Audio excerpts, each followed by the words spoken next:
I'll start that again. I was muted. So, it's your boy Flicks back with another live stream. So, I wasn't going to do one uh, late this afternoon, but obviously news broke earlier this afternoon that there was an interview that the majority of us obviously see on the Spurs YouTube channel. Johan Lang had an interview and he reflects on the Spurs transfer window. Now, I was hoping to actually get it playing on here if you've not actually seen it yet, but I'll try and show it a different way if I can, if you've not seen it. But it's basically it's just bullshit. It really is. It's just like I said before, it's just like trying to sweeten the likes of me and you up, and hopefully we forget about it and we move on. And it's like they're trying to put it in our heads that they are trying when they're not. It's just giving us false hopes all the time. False hopes, guys. False hopes. But yeah, please smash the likes, get subscribed if you're new to the channel. Like I said, if you've not, or if you've seen the interview, what were your thoughts on Lang's 8-minute chat? It's just, yeah, shambolic, isn't it? Absolutely shambolic, guys. Absolutely shambolic. Um, you know, it's only getting worse, isn't it? And I feel that like I said yesterday in my stream, if you've not seen it, but with the ownership, the Lewis family, ENIC, I really feel that the only way we would get rid of them is if we was to get relegated. Obviously, I don't want to see Spurs get relegated. That's the only way I actually see them budging. You know, number of people are coming out, especially on Talksport as well, all saying the ownership have to sell up. ENIC has to sell now. He has to sell because this can't continue, man. Like I said, we're just going backwards. We're just going backwards now. We are just going backwards now, and it's heartbreaking. It's actually heartbreaking to see where Tottenham Hotspur Football Club was once before, and from that to this, it's not good. It's not good. It's not good. Obviously, the Christian Romero talk. I'm not. I'm not really quite sure what to make of it. Obviously, there's rumours going around that he wants out in the summer. He obviously put out another post on his Instagram only a few days ago, and that's the second time in the space of a couple of weeks that he's done that. So, yeah, for the likes of Christian Romero to actually speak his mind is it's about time. It's about time, and I big Romero up. But I'll get onto the comments in a minute, guys. Get smashed the likes. But yeah, I basically wanted to come on here and show you the not so much the full interview of Johan Lang, basically reflecting on Spurs January transfer window. If you've seen it, then you will know exactly what I'm on about. If you've not seen it, then you're in for a treat of utter bullshit. Basically, it's it's just absolutely shocking. I'm going to try and play it a different way from the iPad. I don't know if you'll actually see it properly, but yeah, man, try and listen in if you can't see it properly. I'll play it in a sec, guys. I'm just gonna have a little quick butchers in the comments. Big up, big up. What we got here? Nighttime kid, big up yourself. A lot of rubbish from the board. Have you seen it then? Have you seen it? It's terrible, isn't it? Absolutely terrible. They tried, yeah, they did nothing. Exactly. It's given us false hopes. It's given the likes of me and you false hopes, and it's something I've been saying from day one. It's like the ENIC lot, the Lewis family, whatever you want to call them. They're lurking about like a bad smell, a bit like what Daniel Levy was doing. And I actually feel the only way they're going to go is if Tottenham was to get relegated. And I don't want to see Tottenham get relegated, but I feel that's the only way they will actually budge. It's tragic, man. It really is tragic. No, Nighttime Kid's also saying, oh, but we tried to sign Semeno. Yeah, our injured players will be back. Yeah, seen it. Yeah, bullcrap, rubbish, just rubbish. Yeah, exactly. It's just it's one of them ones. Like I said yesterday in my stream, brush it under the carpet. I hope the likes of me and you forget about it. You know, feed us a lot of bullshit, a lot of mumble jumble. You know, what the fuck? This can't continue. It really can't continue, guys. I'm gonna see if I can play it. It might come out rubbish from your end if you're gonna try and see it, but I will do my best because I was hoping to actually play it on from my stream, but I can't. I couldn't get it uploaded in time, guys. So it's gonna be a bit half-hearted. So bear with me, guys. Bear with me. I will try my best to play it straight from the iPad. But yeah, if you can't see it properly, just listen in. I'm not going to play the full 8 minutes because it's far too long, and I sure you don't want to hear the full length of the crap. But I will do my best, guys. So bear with me. Bear with me, guys. Here we go. I think it's so good to be able to have this dialogue with fans and actually be able to let them in a little I don't know bit if you can into see the that, guys. transfer window. I think they're understanding of the fact that the summer is where the bulk of deals get done, and January is a very, very different window. But with that in mind, could you give us a little bit of insight and your summary of how we got on over the course of the last month? Yeah, firstly, this is always an interview I enjoy doing because I think this gives me and us a great opportunity to communicate directly with the fans around the transfer periods. I saw this window here as one of the more quieter January windows across not only the Premier League but across football in general. I think there were, including free transfers, 33 transfers across the Premier League. That is a result of especially the new format in Europe. Now we have clubs competing in either Champions League or Europa League during December and, of course, during the last part of January as well. 48 teams, can you say, progressing further in the European competitions after the window. And I think we saw that a little bit last year, and I think we saw even more this year, that have changed the dynamic a little bit of the January transfer window, where just less business is being done. And of course, a knock-on effect of the increased fixture schedule is also that not only us, but a number of clubs will say that they have too many injuries, and that meant that there was simply not many available players across the whole marketplace during January. As you mentioned, I mean, there are a lot of injuries in January, and we're definitely a club that is suffering with those at the moment.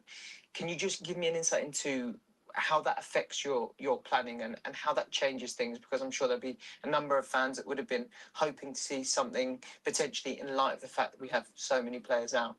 Yeah, of course, when you go into January, we didn't anticipate that we'll have 7 injuries during the month of January. So that, of course, changes things during the course of the window.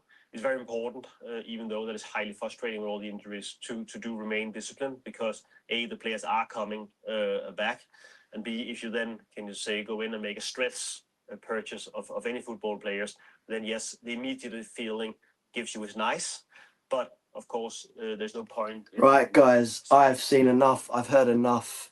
I'm sure you've heard enough as well. Sorry, it was a bit half-hearted the way I tried to show you, but yeah, man, it's just complete and utter bullshit, isn't it? It's just a mess. It's just a mess, isn't it? It's just a mess. You know, saying that we had seven players missing, blah blah blah blah blah, hoping for them to be back. But the likes of James Maddison, Dejan Kulusevski have been out for near enough a year now.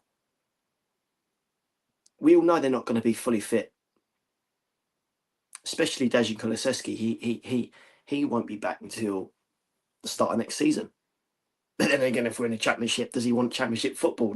That's another topic. That is another topic there, guys. You know what I mean? It's crazy, man. It's crazy. Just gonna have little butchers in the comments, guys. Nighttime Kid, sign players. Lookman was open to Everton. Didn't he actually play for Everton before he left the Premier League? Yeah, exactly. It's terrible, and it's tragic, and it's just that they are the likes of Lang you know, the culprits, Lang, Vanai, the Lewis family, all the other the rats that lurking about, you know, they're just killing our club. They're dragging us. They're dragging us back even further. You know, they're dragging us to the pits, and this has to stop. This has to stop. For the likes of, if any of you watching right now listen to Talksport, there's a couple of presenters have actually called out for the Lewis family to sell up. You know, and this can't continue. You know, I know. There's certain Spurs fans out there that try to put a protest together. You know, there's not enough noise. There's not enough noise to make the likes of basically our voices heard. You know what I mean? It it baffles me when you think back to the amount of people that went to the trophy parade. Where were they for the so-called protest, the last protest? Because from what I know, I couldn't make it myself, but you know, I wish I could have been there. But you know, only a good handful of people actually turn up for the protest. And when you think back to the protests that were kicking off probably about 2, maybe 3 years ago now, when was it UEFA, when they tried to set up that Super League, the amount of Arsenal fans and Chelsea fans that got together in full support to you know, show it, you know, it ain't happening. It ain't happening. And yet you got Tottenham fans, only a small group of Tottenham fans each time when we do a protest. Where the fuck are they? Where are they? Where are they? They're nowhere to be seen. Nowhere to be seen. You got the well-known creators, the YouTubers with thousands of followers. You know what I mean? Yet they're not doing anything themselves to actually get the word out, to get people actually go to the protests, etc. You know what I mean? I'm trying my best to put the word out there. I've done a video a few weeks ago now, last week, whenever it was, because so much has gone on now. I'm not thinking about it now. It was last week I posted it. It was before, yeah, it was last week. Sorry, it was leading up to the Man City game. Obviously, there was a planned protest before the game outside the lane, and that continued for people that got tickets to go inside the lane to watch the game against Man City. And obviously, there was a planned walkout on the 75th minute. Obviously, from what I could see, watching it on TV, because obviously I couldn't make it, unfortunately, there was only people walking out leading up to half time when we was 2 goals down. And obviously, by some miracle, we managed to pull it back. And it's getting nearer and nearer and nearer to the 75th minute. I'm not seeing many people walking out. Obviously, when the camera's panned up to the top ends, a lot of empty seats. So I don't know if they were empty to begin with, or did that lot walk out. I don't know. That I really don't know. If anyone actually went to the City game last Sunday and can comment on that and back me up on that, then please let me know in the comments. But yeah, it's not good enough when it comes to protest. We all need to stick together as one and literally seriously get our voices heard. Make as much noise as we can. Get the word out. Get the word out. By some miracle, yeah, we got Levy gone, but it's not good enough. You know what I mean? We got an Aston Villa reject, Johan Lang, Vanai. From my understanding, when Lang was at Aston Villa, by the way, he actually helped take Aston Villa down to the Championship that season. I can't remember what season it was now, but he was a part of their board when they got relegated. Now look at where Tottenham are right now. Now you look at Vanai, ex-Arsenal, pushed out of Arsenal, as far as I know. Now we've got him. Why? Who actually took them on? Who actually took them on? Yeah, you got the Lewis family. They're not doing nothing. They don't show ambition. They're not helping the situation. The whole thing is just a vicious circle of utter shite. It really is, guys. It really is. It really is. It really is. I'll get back onto the comments in a minute, guys. But yeah, it's just you know, when are we going to wake up from this nightmare that we're in, that we've been in for a good couple of seasons now? You know, it's terrible, and I'd hate to see Tottenham, my team Tottenham, playing Championship football.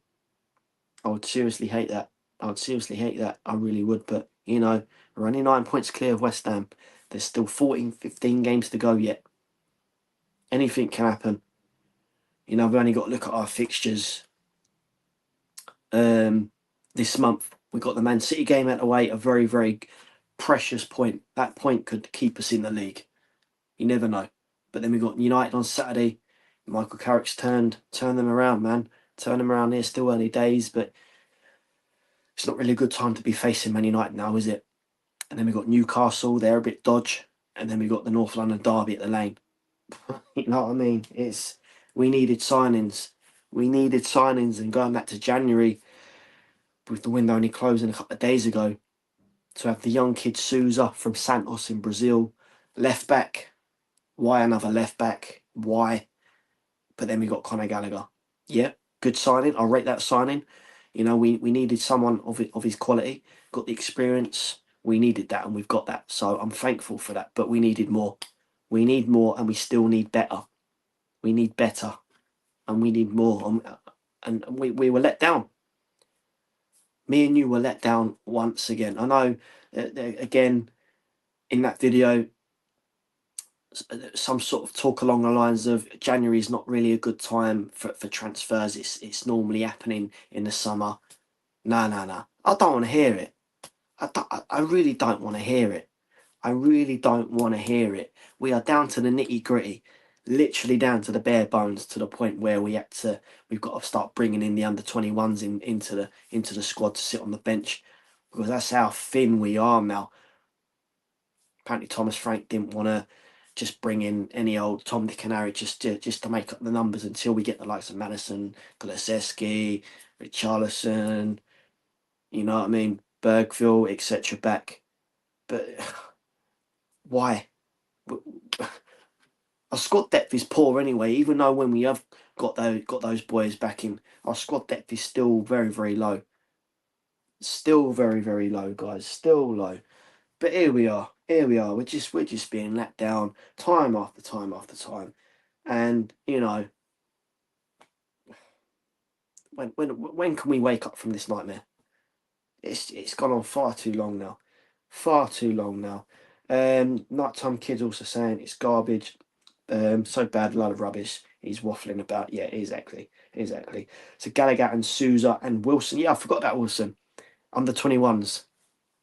Yeah, you just reminded me. Yeah, you just reminded me there. So yeah, we signed some young kid, James Wilson from Hearts, on deadline day. A striker, I believe. Apparently, we beat Arsenal to his signature. Yet he's gone straight into the under-21s at Tottenham. So, what was that move all about? What was that all about? Apparently, yeah, he's one for the future. Maybe. We never know. You never know. Could be a flop for all we know. We don't know. I can't judge the kid yet until, you know, we've given him time. You know what I mean? But it just takes the absolute piss. It really does. It takes the piss. We needed decent signings now, not for the future. Obviously for the future, but now, because we're down to the nitty gritty. Desperate times right now.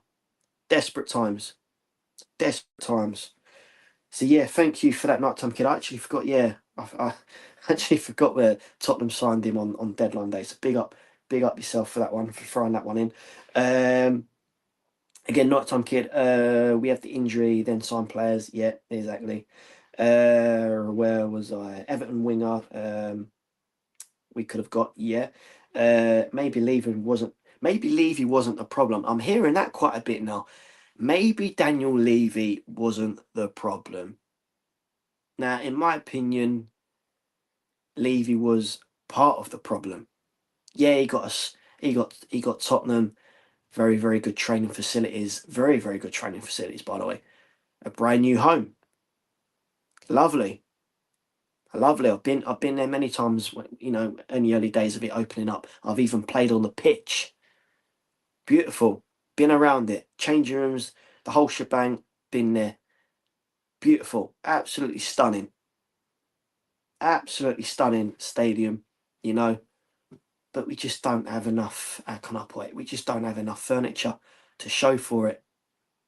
You know what I mean? It's just how can I put it? It's the majority of it there lurking about at the moment in this current situation. It's just like you're shopping at your Tesco's instead of your Waitrose, your M&S, that sort of level. You know what I mean?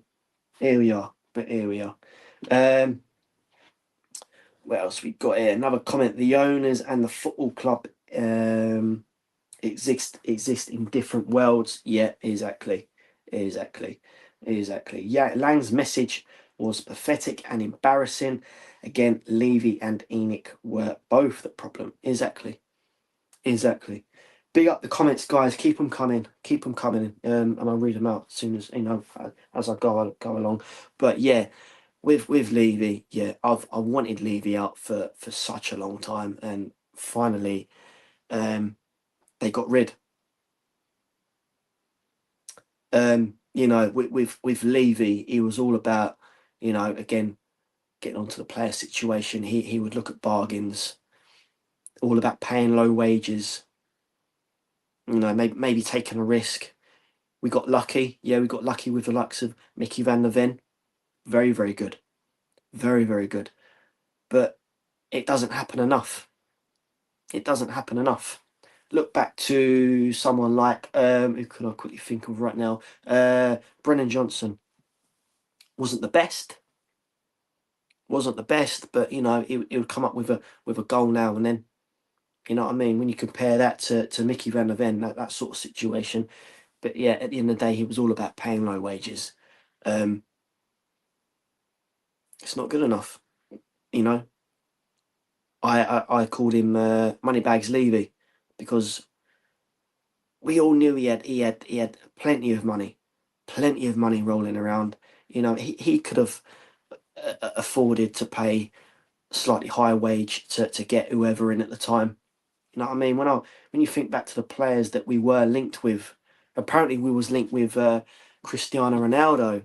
And we're going back quite some time now, but you know, the other one, Bruno Fernandes, when he was still at Sporting Lisbon, we were linked with him. Didn't get him. A number of players that Levy were apparently in talks with and didn't get him over the line in the end. You know what I mean? This is what I mean. All about paying low wages, and yeah, I'm thankful Levy's gone because you know he was part of the problem. But now we got Lang, Vinay. They're there, you know, and it's just tragic. It's tragic, man. It really is tragic. I feel I know I don't really like talking about the past too much because we should be pushing on to the future now, but it's all doom and gloom in it. But going back to when we had Ange Postecoglou, yeah, we first season in charge, finished 5th, 1 or 2 points behind Aston Villa. So we just missed out on Champions League football in his first season being in charge. But obviously the second season, 17th, fall from bottom. And yeah, it wasn't good enough. But obviously, I actually feel that he knew he was going. Obviously, that Levy was still lurking about, and I feel before Levy actually knew he was going, he got rid of Postecoglou just to like chuck one in there just to piss certain Spurs fans off. Because I was all for Big Ange to stay till Christmas time, and then let's see where we are from that. You know what I mean? Maybe give him a bit more time because we all knew, a bit like this season, so many injuries. So maybe give him a bit more time, and he helped deliver our first bit of silverware in 17 years. Obviously, that didn't happen. Andrew's gone, and a few weeks later, Levy's out the door. So there's a lot of movement. Even that Donna Cullen left So there was a lot of movement going around. I'm thinking, okay, we're going to get new owners. I'm thinking maybe the Lewis family are going to sell up now. You know, the club itself is making big moves. But now here we are. We got Lang, Vinay, the Lewis family again, bit like Levy, all lurking around like a bad smell, and we're just being dragged even further back. And when is that going to stop? Like I keep saying, we're in a terrible nightmare that we just can't wake up from. You know what I mean? It really can't. This cannot keep happening. It's just so depressing. So depressing to see our club where we once was with Pochettino to this. Shambolic, it really is. Another comment here. We were once close to Ruben Diaz. Yeah, definitely. That was another one. Yeah, this is what I mean. We were linked with a number of players. Yeah, it didn't pull off in the end. Another comment here. I feel that we were going to lose. Sorry, say that again. I fear that we are going to lose Mickey Van der Ven and Romero in the summer, and I hope we can hang on to them. Yeah, exactly. Obviously, there's rumours going around that Cristian Romero wants out at the end of the season. I really don't know what to make of that one yet. Until maybe we hear it from him. Obviously, again, it was only a couple of days ago he spoke about the board, and that's twice he's done that in the space of 2 weeks. You know, he's letting his feelings heard, and yeah, I'm all for that, because the board, the ownership, the whole lot, they need to hear that. They need to know that they are seriously taking the piss out of not only them but us, and they need to do something now. We were let down in January. We got to get through the rest of the season with a nitty-gritty squad. You know, hope we scrape relegation. I really do. And you know, yeah, we still got Champions League last 16. You know, you never know. You never know. You never. It could be one of them ones. And we finish 17th and win the Champions League. Again, that'd be the most Spursiest thing of all time, isn't it? You know what I mean? Another comment here. Lang's message was pathetic and embarrassing. Exactly. Yeah. I read that one, didn't I? Yeah. And also that young kid from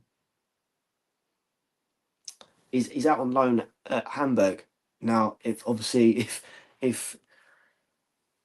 say if Romero does go, then yeah, we need to bring that young kid straight back on to Tottenham. Cancel his loan spell, bring him back to the lane, because yeah, he's having wonders with Hamburg out in the Bundesliga right now.